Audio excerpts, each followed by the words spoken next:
Hello learners, before anything else, let's first have a prayer. Anyone from the class can lead a prayer. Okay, thank you. Before you take your seats, please pick up pieces of paper under your chair. Okay, secretary of the class, who is absent for today? Okay, good to know that you are all in to learn. Before I will introduce to you our topic this morning, can you please guess this picture? Very good. It's the Philippines. Next picture. Yes, very good. It's a literary pieces.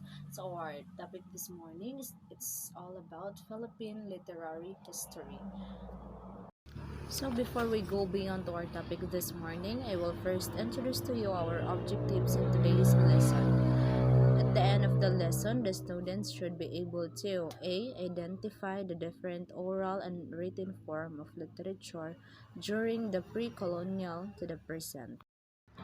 B. Discover the works of Filipinos during pre-colonial period to the present. C. Appreciate the value of oral and written form of literature. So now, let's first unlock the meaning of geographic, linguistic, and ethnic. So geographic belongings to or characteristic of a particular region or location. Linguistic is a language form of language use. Ethnic pertains to a characteristic of a group of people sharing a common culture, religion, language, or the like. So, in this lesson, the location, language use, and the people who originally created the following literary works and representative text in the Philippines. The pre-Spanish or pre-colonial literature. During Spanish or pre-colonial period in 1500, when Philippine was not yet colonized, oral tradition literature that has been passed through speech from one generation to another, no known authors. During this period, one of the example of this oral tradition literature during the pre-Spanish were folk song. These are one of the oldest form of literature that emerged in the pre-Spanish period. These songs mirrored the early form of culture. Many of these have 12 syllables. Okay, what do you think is the folk song being pertained to by this picture? Yes, exactly. It's Leron Leron Sinta. Next is folk tales or kwentong bayan. These are made up of stories about life, adventure, love, horror, and humor where one can derive lessons about life. An example of this is The Moon and the Sun. Next is lullabies. These are locally known as hili. These are sung to put babies to sleep. The content varies, but usually parents sing this with ideas on how hard life is and how they hope that their child will not experience the hardship of life. Next is bugtong. These are made up of one or more measured lines with a rhyme and may consist of 4 to 12 syllables. Next is kasabihan or sayings. These are figurative words said by our ancestors which teach moral lessons, often used in teasing or comment to a person's actuations. So, have you been told this kasabihan before? What does it mean? Sa wikain, these are brief instructive expressions that suggest a specific action, behavior, or judgment. They prescribe norms, impart a lesson, or emphasize traditions and belief in a community. The epic age. The epics are long narrative poems in which a series of heroic achievements or events, usually a hero or are dealt with at length. An example of this is Biag ni Lamang. It is the first Philippine folk epic to be recorded, written by Pedro Bucanig. The Spanish colonial period. It is an accepted belief that the Spanish colonization of the Philippines started in 1565 during the time of Miguel Lopez de Legazpi, the first Spanish governor general in the Philippines.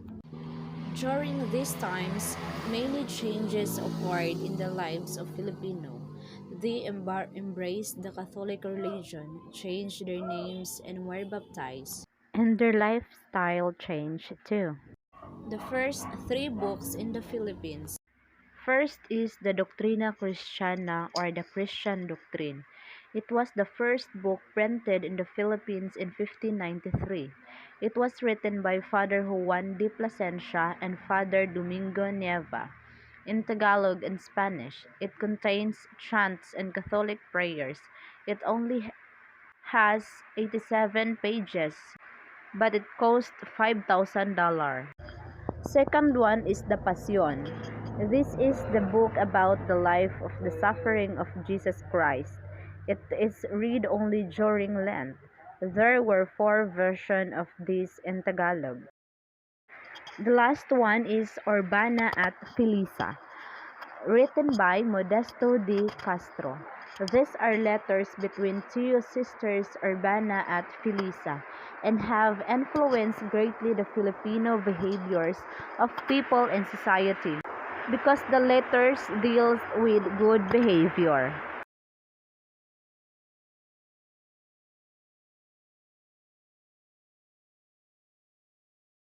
Recreational plays. There are many recreational plays performed by Filipinos during the Spanish times.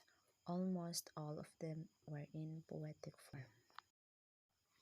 The Sinaculo.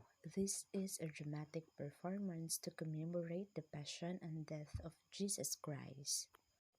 The Panunuluyan. This is presented before 12 on Christmas Eve.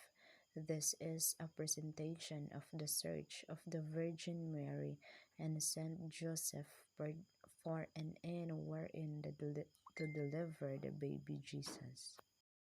Next is Balagtasan. This is a poetic contest of skills and debate on a particular topic or issue.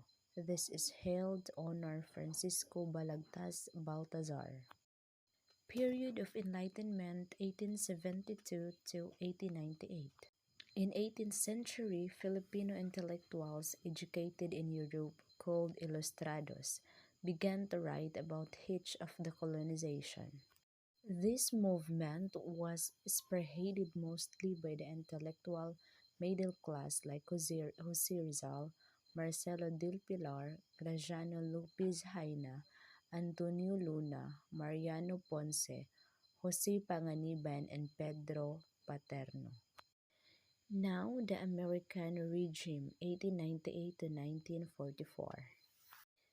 With the advent of education in the Philippines, Americans influenced Filipino writers to write using English language. Many Filipinos started writing again and the nationalism of the people remained undaunted. Filipino writers went into all forms of literature like news reporting, poetry, stories, plays, essays, and novels. Their writings clearly depicted their love of country. Now let's talk about the Japanese period in 1941 to 1945.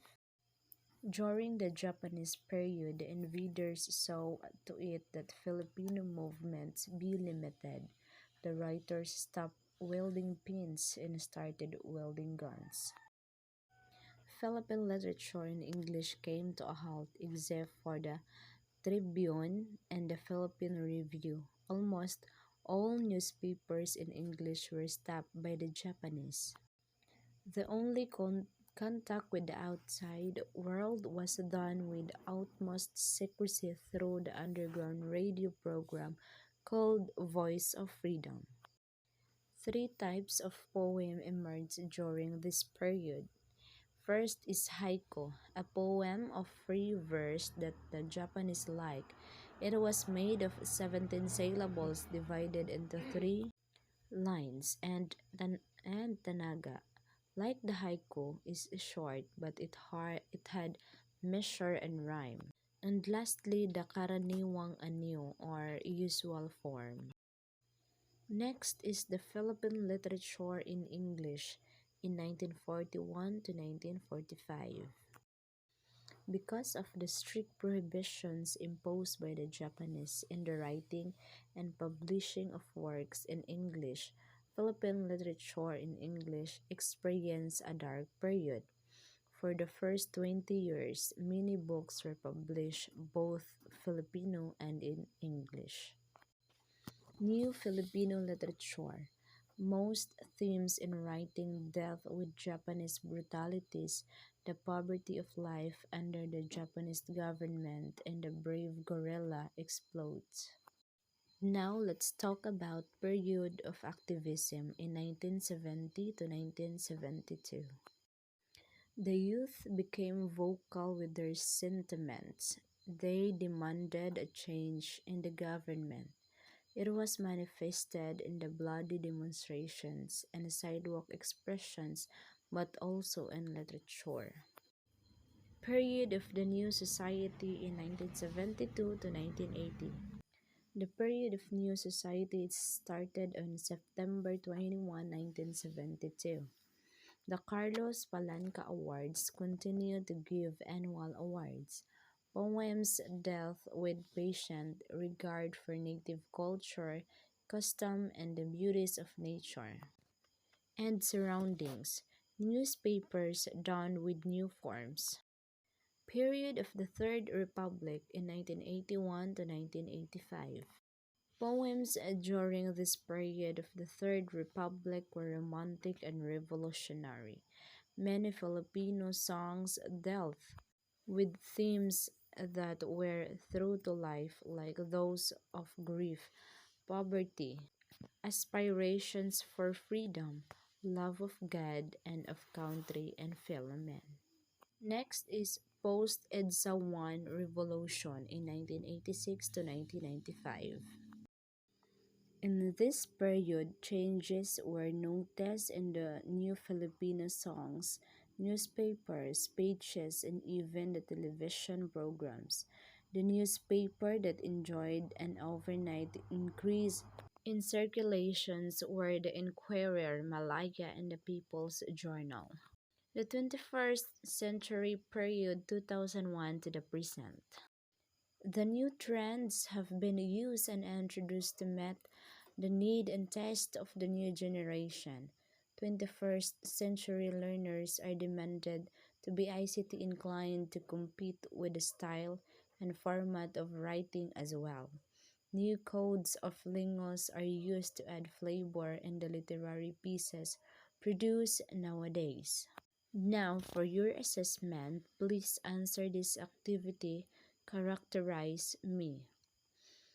So the direction, complete the table below by writing the characteristic of the following literature during the pre-Spanish period. Assessment number 2, called Closer Look.